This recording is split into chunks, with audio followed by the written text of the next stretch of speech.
Hello guys, I know it's been a long and painful wait for you guys, but we finally got our second edition of Cam and Sam's Sports Show.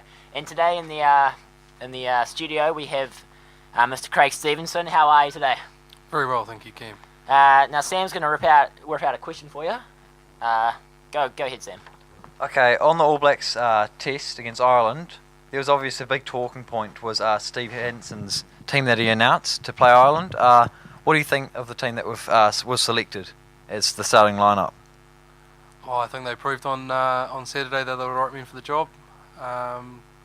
Certainly commanding performance on Saturday. I think Steve Hanson certainly knows a thing or two. Yeah, fair enough. Obviously, all the years under Graham Henry has helped a lot. And what about Perry Whippu being selected under Aaron Smith as starting halfback? I think Ireland was probably the perfect opposition for Aaron Smith to get a start, see what he can establish out on the field. He did a fantastic job. Perry Whippu is always fantastic coming off the bench. Great impact that he always brings to the game.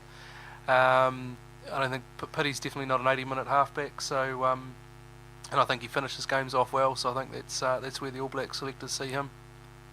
Yeah, but why would we select a?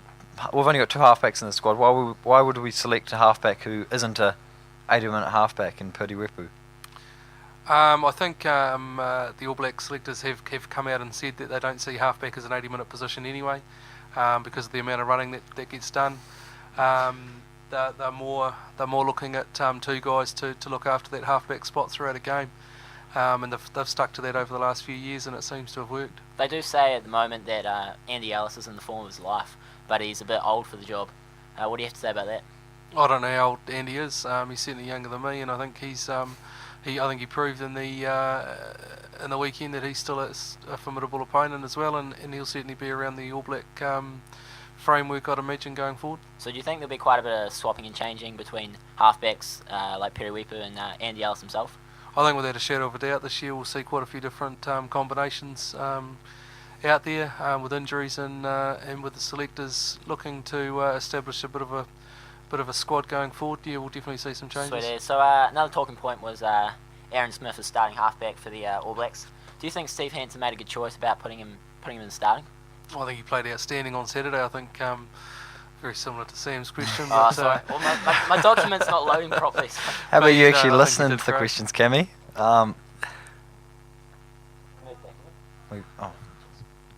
Okay.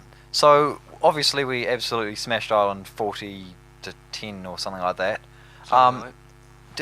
Did we play well, or Ireland just average and not good at all? Is this a bad Ireland team? It's not a bad Ireland team. I think Ireland are always well prepared and well coached, but I think what happened on Saturday was the All Blacks came out and fired. The pace that they played the game at was immense, and something that Ireland just couldn't keep up with. I think Northern Hemisphere rugby's a lot slower, and at that sort of speed they just weren't able to execute their skills as well as the All Blacks. So obviously Sevilla was another debutant for the All Blacks today. Absolutely. Have you asked this question already, Sam? No, I haven't. Don't okay, worry. good. Okay. So, do you see him staying in the team when the likes of Corey Jane and Richard Kahui come back from injuries? Just a very quick plug for the Wellington Under 13 program, which I've been part of, that Sevilla came through. What school did he come from, by the way? Rongotai College. Rongotai College, and wasn't he World Cup? Comes out of. Pretty sure he's a Rongotai boy. Don't question him. Do you want to put a bet on that one? Oh, absolutely, mate. Absolutely. Yeah, Come on, money. His younger brother actually cut us up a couple of last year for the first 15. Artie, his younger brother in the New Zealand Sevens team, is also out of Rongotai College. Oh, okay. But to answer your question, mate, I think Sevilla's certainly around to stay. Where they see him playing in the big tests just yet or not, I'm not sure. Obviously, when it comes to the Quad Nations, whatever they're calling it this year, with Argentina part of it, they'll definitely go for a bit of experience, I'd say. So on the topic of wings, Guildford, do you see him staying in the team? I'm a big Zach Guildford fan. I think the type of rugby he plays is fantastic. Obviously, he's had a lot of off the field issues to sort out, and by the looks of things, he's done a really good job on that, and he should be commended. But I think he's an exciting talent, and I think we need to keep him in New Zealand rugby. Because you can't fault the ball skills of Corey Jane under the high ball. His skills just bring something new to the team. So do you see him like replacing somebody? When he Corey comes will in? definitely be there at some stage for sure. So who do you think he'll take out? Oh, yeah, I don't know. I suppose that's why I'm not an All Black selector. Yeah, probably why. Yeah. Flip a coin, maybe. Yeah.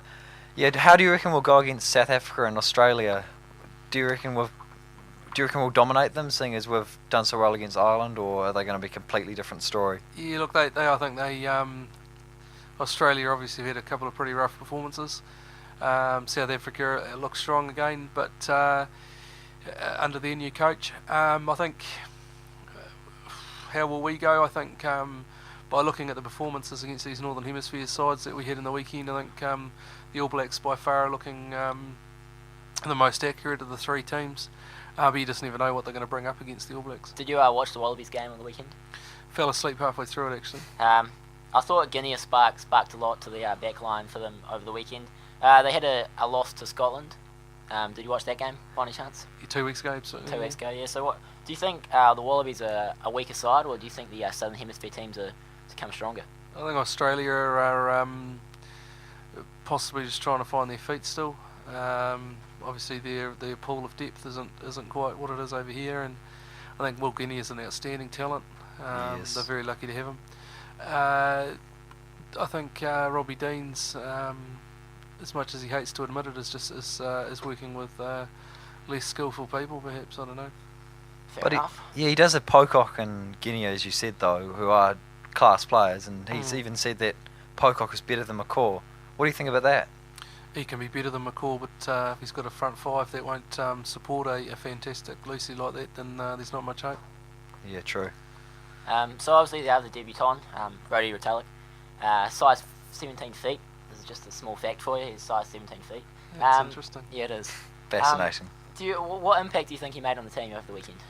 Brody Retallick's got huge amounts of energy, very accurate in his fundamental skills. So I think obviously the fact that he's a bit younger and that enthusiasm that he brings, he's a pretty funny guy too apparently. I think it would be nice and refreshing for the All Blacks, and he certainly stepped up and played a great game where Brad Thorne, I suppose, left off, left a huge big hole in the side, and Brody stepped up and took his chances.